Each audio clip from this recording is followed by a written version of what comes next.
ሰላም ጤና ይስጥልን እንደምን አላችሁ ክቡራን ተመልካቾቻችን እንኳን ደስ ያላችሁ የተዋህዶ ልጆች ሰበር ዜና አለን በጣም የሚያስገርም የሚያስደንቅ ነገር ነው የተዋህዶ ልጆች እንግዲህ ስራቸውን ሰርተዋል የኢትዮጵያ ኦርቶዶክስ ተዋህዶ ቤተክርስቲያን የቤተ ክህነቱ ህግ ክፍል ከልብ ነው የምናመሰግነው እንዲህ አንጀት የሚያርሱ ልብን ጠብ የሚያደርጉ ሐሳቦችን ስታመጡልን ሁሌም ከናንተ ጋር ነን በጣም በሚያስገርም በሚያስደንቅ መልኩና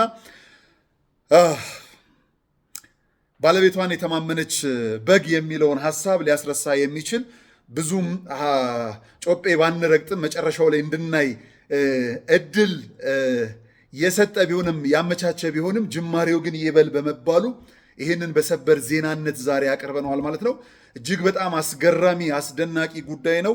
ራሱን ፓስተር እያለ የሚጠራው ተሳዳቢው ሰው ክስ ሊመሰረትበት መሆኑን ሰምተናል። እጅግ በጣም የሚያስደስት ጉዳይ ነው። በቃ እንዲህ የቤተ ክርስቲያን ልጆች በአንድነት በህብረት ስንቆም የቤተ ክርስቲያኗን ልዕልና የቤተ ክርስቲያኗን ክብር የምናስጠብቅ ይሆናል ማለት ነው። ሰውየው ወደ ሀገር ውስጥ መግባቱን ተከትሎ በጣም ስንጮህ ነበረ። በህግ ቁጥጥር ስር መዋል መቻል አለበት። ህግ ራሱን ማስከበር መቻል አለበት። በሀገሪቷ ውስጥ ህግ እንዳለ እንድናምን የህግ ሰዎች የተሰጣችሁን ኃላፊነት ተወጡ ብለን ስንጮህ ነበረ። ጩኸታችን የተሰማ ነው የሚመስለው። እጅግ በጣም የሚያስደስት የሚያስገርም ነገር ሰምተናል። ከኢትዮጵያ ኦርቶዶክስ ተዋህዶ ቤተክርስቲያን የህግ ባለሙያዎች አብይ ኮሚቴ ጋር በመሆን አቶ ትዝታው ሳሙኤል ላይ ክስ መመስረቱን ከመሸም ቢሆን ሰምተናል። በጣም ያስደስታል፣ በጣም ያስገርማል። እነዚህ የህግ ባለሙያዎች እንግዲህ ያለፈው ሰኔ 7 ቀን ከጠቅላይ ቤተ ክህነት ስራ አስኪያጅ ከብፁዕ አቡነ ሳይሮስ ጋር መነጋገራቸውን ነግረናችሁ ነበረ ሰኞ ዕለት። በዚሁ ጉዳይ የተዋህዶ ልጆች የህግ ባለሙያዎቹ ይህንን ጉዳይ ከዳር እንደሚያደርሱት እንደተማማሉ ከቤተ ክህነቱም እንደዚሁ ፈቃድ ድጋፍ እንደሚሰጣቸው ነግረናችሁ ነበረ። ዛሬ እውን አድርገውታል። በጣም በሚያስደስት በሚያስገርም መልኩ ሙሉ ዜናውን እንንገራችሁና ኢትዮጵያ ፌዴራል ፖሊስ የወንጀል ምርመራ ጠቅላይ መምሪያ አዲስ አበባ የገባው የክስ ቻርጁም እኔ ጋር ደርሶኛል። እሱን እነግራችኋለሁ። መረጃዎቻችን ሰፊ ናቸው። እንግዲህ ያገኘናቸው ኬት ነው አይባልም። መረጃው ደርሶናል። እሱንም በደንብ እነግራችኋለሁ። የቤተ ክርስቲያናችን የህግ አገልግሎት መምሪያ ለኢትዮጵያ ፌዴራል ፖሊስ ባቀረበው ክስ የወንጀል ምርመራ ተደርጎ የምርመራ መዝገቡ መብቱ ለሚፈቅድለት የአቃቤ ህግ ዘርፍ እንዲተላለፍ ጠይቋል ነው የሚለው። በወንጀል ተጠርጣሪ ተከሳሽ አቶ ትዝታው ሳሙኤል ተጠርጣሪ ተከሳሹ ነዋሪነቱን በውጭ ሀገር በማድረግ የቤተ ክርስቲያኒቱ የበላይ ውሳኔ ሰጪ አካልን ለማዋረድ ለመስደብና የምዕመናኑን ስሜት ለመንካት ብሎም በሀገሪቱ ውስጥ ሁከትና ብጥብጥ እንዲነሳ በማሰብ በተለያዩ የመረጃ ማሰራጫ መንገዶችና ከ5000 በላይ ተከታዮች ባሉት የራሱ የዩቲዩብ ቻናል በመጠቀም ከፍተኛ ቅስቀሳ ሲያደርግ መቆየቱም ገልጿል። ከዛ በኋላ ደግሞ በማያያዝም ግለሰቡ የኢትዮጵያ ኦርቶዶክስ ተዋህዶ ቤተክርስቲያን ብፁዓን አባቶችን በየገዳማት ውስጥ የሚገኙ ገዳማውያን መነኮሳትና አገልጋዮችን ግብረ ሰዶማውያን ናቸው በማለት እንዲሁም የኢትዮጵያ ኦርቶዶክስ ተዋህዶ ቤተክርስቲያን የመተትና ጠንቋይ ቤት ናት በማለት ሲቀሰቅስ የቆየ መሆኑን የገለጸው መምሪያው ግለሰቡ በተጨማሪ የኢትዮጵያ ኦርቶዶክስ ተዋህዶ ቤተክርስቲያን የምትገለገልባቸውን ሃይማኖታዊ የጸሎት፣ የታሪክ፣ የገድላትና ድርሳናትን መጽሐፍት ድውያን መጽሐፍት ናቸው መጥፋት አለባቸው ማለቱንም ገልጿል። የኢትዮጵያ ኦርቶዶክስ ተዋህዶ ቤተክርስቲያን በቅድስና የምታከብራቸውና የምትዘክራቸውን ቅዱሳን አባቶችና እናቶችን ጣዖትና ጣዖት አምላኪ ናቸው በማለት ግለሰቡ የፈጸመውን የወንጀል ድርጊት በመጥቀስ ክስ መስርቶባቸዋል። መምሪያውና የህግ ባለሙያዎች አብይ ኮሚቴው በአጠቃላይ 7 ነጥቦችን ያካተቱ የወንጀል ዝርዝሮችን በመግለጽም ጉዳዩ ለሚመለከተው አካል ቀርቦ ግለሰቡ በህግ ተጠያቂ እንዲደረግ ባቀረበው አቤቱታ ገልጿል። በተያያዘም መምሪያውና የህግ ባለሙያዎች አብይ ኮሚቴ ለጉዳዩ ልዩ ትኩረት በመስጠትና ክትትል በማድረግ ለፍጻሜ እንደሚያበቁትም ገልጿል ይላል። ከልብ ነው የምናመሰግነው። ዛሬም ነገም አብረናችኋለን ከህግ ባለሙያ ማህበራት ጋር ባለሙያዎች ጋር የቤተ ክህነቱ የህግ መምሪያ ከልብ ነው የምናመሰግነው። እግዚአብሔር አምላክ ይስጥልኝ። እንዲህ ጠንካራ ስትሆኑ፣ እንዲህ ሞራል ያለው ሰው ስትሆኑ፣ እንዲህ ጀግና ስትሆኑ አብረናችሁ የማንቆምበት ምንም አይነት ምክንያት የለም። ምንም አይነት ምክንያት ምንም አያግደንም። ስለዚህ እጅግ በጣም ከልብ እናመሰግናለን። አብራናችሁ ነን። የጠቅላይ ቤተ ክህነት ብፁዕ ስራ አስኪያጅ ብፁዕ አቡነ ሳይሮስ እንግዲህ ያለ እርሶ መልካም ፈቃድ ያለ እርሶ ድጋፍ ሊሆን አይችልምና በዚህ ጉዳይ ከልብ ነው የምናመሰግነው። ምንም ጥርጥር የለው። እንዲህ ቤተ ክርስቲያኒቷን የሚያዋርዱትን የሚያንቋሽሹትን የልብ የሚያደርስ ስራን ስትሰሩልን አብረናችሁ እንሆናለን ማለት ነው። በጣም በጣም በጣም ነው የምናመሰግነው። በጣም ከሚያስመሰግኑት ጉዳዮች መካከል እንግዲህ አንዱ ይሄ ነው። ሌሎች ቀጣይ ጉዳዮች ይጠብቋቸዋል። ቀጣይ ጉዳዮቹም ላይ መዝመት ይጠበቃል። የኢትዮጵያ ኦርቶዶክስ ተዋሕዶ ቤተክርስቲያን የህግ መምሪያው ስር ሆናችሁ በሙያችሁ የምታገለግሉ የህግ ባለሙያዎች ደግሞ እጅግ በጣም የሚያስደንቅ እስከ መታሰርም ጭምር የታሰሩ ወንድሞቻችሁን ለማስፈታት የሚደረገው ርብርብ ከልብ የሚያኮራ ነው። ከልብ እግዚአብሔር አምላክ በእድሜ በጤና ይጠብቅልን። ከዚህ ውጪ ልንላችሁ ምንም የምንችለው ነገር የለም። ይሄ ደግሞ ቤተክርስቲያንን ሲያንቋሸሽ ቤተክርስቲያንን ሲያናንቅ የነበረው ግለሰብ የቤተክርስቲያን ክብሯ ምን እንደሆነ ማየት በሚቻልበት ደረጃ ላይ ጉልበትን ሳይሆን ህግን፣ ፉከራን ሳይሆን እውነትን በማስቀደም የሄዳችሁበት ርቀት የሚያስመሰግናችሁ ነው። የሚያስመሰግናችሁ። ስለዚህ መላው የተዋሕዶ ልጆች ከእናንተ ጋር ናቸው፣ ከእናንተ ጋር ነን። ምንም አያግደንም። ቤተክርስቲያን ክብሯን አንድነቷን በሚያስጠብቅበት ሁኔታ ላይ ከፊት ቀድመን ነው የምናመሰግናችሁ፣ ከፊት ቀድመን ነው የምናግዛችሁ። ፓስተር ሳሙኤል፣ አቶ ሳሙኤል ነው ትዝታው ሳሙኤል ስሙ ጠፍቷል። ምን ግብሩ የሌለውን ሰው ስሙን አስታውስን አላስታውስም። እንዲህ በሚያስደስት ሁኔታ አብረናችሁ እንሆናለን ማለት ነው። በጣም በጣም በጣም ነው የምናመሰግነው። የክስ ቻርጁም ደርሶናል። የተደረገው የክስ ቻርጅም ከምንም በላይ የሚያስደስት ነው። በነገራችን ላይ በኢትዮጵያ ኦርቶዶክስ ተዋሕዶ ቤተክርስቲያን በህግ አገልግሎት መምሪያ የህግ ባለሙያዎች አብይ ኮሚቴ አባላት ከመምሪያው ኃላፊ አፈ መምህር አባ ገብረ ሥላሴ ጌትነት ጋር በመሆን ነበረ ብፁዓን አበው ሊቃነ ጳጳሳት ትውውቅና የእንኳን ደህና መጣችሁ ንግግር ቅዳሜ ሰኔ 7 ቀን ያደረጉት። ሰኔ 10 ቀን ደግሞ ብስራቱን አሰምተውናል። እንዲህ የፈጠነ ሲሆን ደስ ይላል። ስለዚህ በኢትዮጵያ ኦርቶዶክስ ተዋሕዶ ቤተክርስቲያን የህግ መምሪያውን እየመሩ ያሉት አፈ መምህር አባ ገብረ ሥላሴ ጌትነትን ከልብ ነው የምናመሰግነው። በጣም በሚያስገርም መልኩ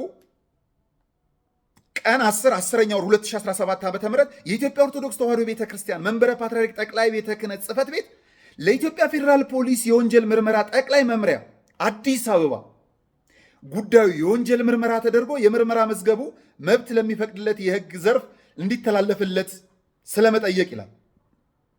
የኢትዮጵያ ምንድነው እሱ በወንጀል ተጠርጣሪ ተከሳሽ አቶ ሳሙኤል ትዝታው ተጠርጣሪው ተከሳሽ ነዋሪነቱ በውጭ ሀገር በማድረግ ሃይማኖትን ከሃይማኖት ግጭት ለመፍጠርና የኢትዮጵያ ኦርቶዶክስ ተዋሕዶ ቤተክርስቲያን እምነት አማኞችን አገልጋዮችና የቤተክርስቲያኒቱን የበላይ ውሳኔ ሰጪ አካል የሆነው ቅዱስ ሲኖዶስና ጳጳሳትን ለማዋረድ ለመሳደብና የምዕመኑን ስሜት ለመንካት በሀገሪቱ ውስጥ ሁከትና ብጥብጥ እንዲነሳ በማሰብ በተለያዩ የመረጃ ማሰራጫ መንገዶች ከ5000 በላይ ተከታዮች ባሉት የራሱ የዩቲዩብ ቻናል በመጠቀም ቅድም ልክ እንደተባሉ የኢትዮጵያን ኦርቶዶክስ ተዋሕዶ ቤተክርስቲያን ብፁዓን አባቶች የገዳማት ውስጥ የሚገኙ ገዳማውያን አገልጋዮችን ግብረ ሰዶማውያን ናቸው በማለት እንዲሁም ሌሎች ከላይ የጠቀስኳቸው ቅድም የዘረዘርኳቸው አሁን ላይ ይፋ ማናወጣቸው የክስ ሂደቱ ግን ሲጀመር የምናያቸው ጉዳዮችን አካተው የህግ ባለሙያዎቻችን ቤሳቢስቲን ሳይከፈላቸው እውቀታቸውን ለእውነት በመጠቀም እውነታቸውን ለቤተ ክርስቲያን በመጠቀም ጊዜያቸውን በመሰዋት የክስ ቻርጅ ለኢትዮጵያ ፌዴራል ፖሊስ የወንጀል ምርመራ ጠቅላይ መምሪያ አስገብተዋል። ስለዚህ አሁን ሁላችንም ቤተ ክርስቲያንን ዝቅ ያደረገው ሰው ዝቅ እንዲል ሳይሆን ህግ እንዲዳኝን በአፉ የተጸዳዳውን ሰው በህግ እንድንዳኘው ቤተ ክርስቲያንን የተጋፋውን ሰው ቤተ ክርስቲያን ክብሯን እንድታስጠብቅ የምንችለውን ሁሉ እናደርጋለን። ከዚህም ባለፈ የታሰቡ ሴራዎች አሉ። እነሱን እናስቆማለን። ቀላል አይደለም። በዚህ ሂደት ውስጥ የተሳተፋችሁ አካላት በሙሉ ቤተ ክርስቲያን ዋጋችሁን ትክፈላችሁ። ምንም የምንለው ጉዳይ የለም።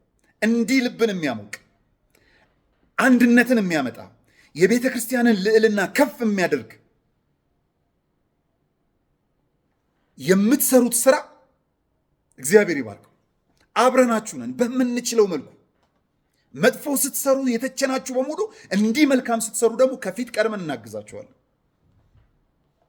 አሁን ጥርስ ያለው አንበሳ እንሆናለን ማለት ነው። ግን ከዚህ በፊት እነ ጽጌ መዝገቡ ተይዘው ነበር። ከምን ደረሱ? ለምንድን ነው እሱ በቀናት ውስጥ የተለዩት? ለምንድን ነው በቀናት ውስጥ የተበተኑት? ያን ጥያቄ እየጠየቅን ከዛ ስህተት እንድንመለስ እየተናገረ የሕግ የበላይነትን ግን መከበር መቻል አለበት። አዎ የቤተ ክርስቲያኗን ክብር ተዉት። ስለ ራሳችሁ ስትሉ ብፁዓን አባቶች ቢያንስ ግብረ ሰዶማውያን አለመሆናችሁን ለማሳወቅ ክስ አቅርቡ ብለን ነበር። ለቤተ ክርስቲያኗን ጭምር ስትሉ ዋጋ ስለከፈላችሁ እግዚአብሔር ከእናንተ ጋር ይሁን። ልጆቻችሁ አለን ከእናንተ ጋር። ልብን ያሞቃላ፣ ደስ ነው የሚለው። እንዴት ደስ በሚያሰኝ ሁኔታ ውስጥ ሆኜ እንደተመለስኩ እኔ ነኝ የማውቅ። የተዋህዶ ልጆችን የሚያኮራ አባቶች አባት ናችሁ ብለን እንድንገልጻችሁ ከሚያስብሉን አንዱ ነገር ከበጀት ከዝውውር ከምናምን ተወጥቶ የቤተ ክርስቲያኗን ልዕልና ማስከበር። ማንም ወረበላ ማንም ውርጋት ትላንትና ምግቧን በልቶ ሙዳይ ምጽዋቷን ዘርግፎ ደሞዝ ብሎ ተቀብሎ ዛሬ በአፉ ሲጸዳዳበት ኖ መባል መቻል አለበት። አብረናችሁ ነው፣ ክብራችን ናችሁ። እንደዚህ ስትሆኑ አባቶቻችን እናመሰግናለን። እንዲህ አይነቱን ሰው በሀገር ሕግም በቤተ ክርስቲያን ልጆች ዕውቀትም እንዲዳኝ ነው የምናደርገው። አለን በደንብ እዛ ቤት መደናገጥ ተፈጥሯል። ተወራይቶ ነበር እዛም እዚህም የሚደረጉ አንዴ ኤአይ ምስሎችን ይሰጡብናል ለማሳሳት። በጥንቃቄ ነገሮችን እንመረምራለን። ለአሁኑ ግን የሕግ ባለሙያዎችን ከልብ ነው የማመሰግነው። የሕግ መምሪያውን አፈ መምህር ከልብ እናመሰግናለን። የጠቅላይ ቤተ ክህነት ዋና ስራ አስኪያጅ ብፁዕ አቡነ ሳይሮስ ከልብ እናመሰግናለን። የቅዱስ ሲኖዶስ ጸሐፊ ብፁዕ አቡነ ዲዮስቆሮስ ከልብ እናመሰግናለን። ብፁዓን አባቶቻችን ከልብ ነው የምናመሰግነው።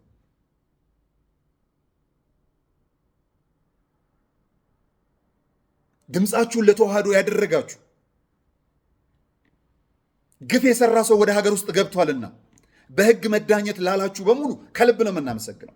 ጊዜያችሁን ሁሉ ለቤተ ክርስቲያን ላደረጋችሁ የቤተ ክርስቲያን ሚዲያዎችም ጭምር ከልብ እናመሰግናለን። በጣም የሚያስገርመው የሚያስደንቀው ነገር ቀደም ብያቸዋለሁ። ብፁዕ አቡነ ዲዮስቆሮስ የአሁኑ የቅዱስ ሲኖዶስ ዋና ጸሐፊ በወቅቱ የቤተ ክህነቱ ጠቅላይ ስራ አስኪያጅ በነበሩበት ጊዜ ብፁዕ አቡነ ሳይሮስ የቅዱስ ሲኖዶስ ጸሐፊ የነበሩበት ጊዜ ላይ እናሰግድ ተወግዘው ነበር። አሁን ደግሞ ታሪክ ራሱን ደግሞ ቦታ ተለዋውጠው ቤተክርስቲያን ከቤተክርስቲያን የተለዩ በቤተክርስቲያን ላይ የሚጸዳዱትን ግለሰቦች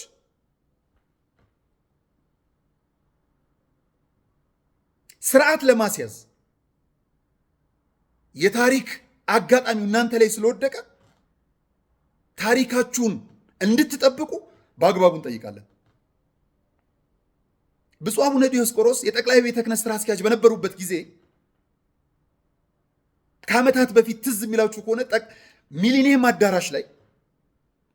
አዳራሽ ላይ አንድ መልእክት አስተላልፎ ነበር። ራሳችንን ልንጠብቅ ይገባል፣ ኦርቶዶክሳውያን ዘብ ያስፈልጋታል የሚለውን ሐሳብ ባነሱበት በዛ ጊዜ ላይ ጅጅጋ ላይ ኦርቶዶክሳውያን እየታረዱ ነበር። በዛን ሰዓት መልእክት እያስተላለፉ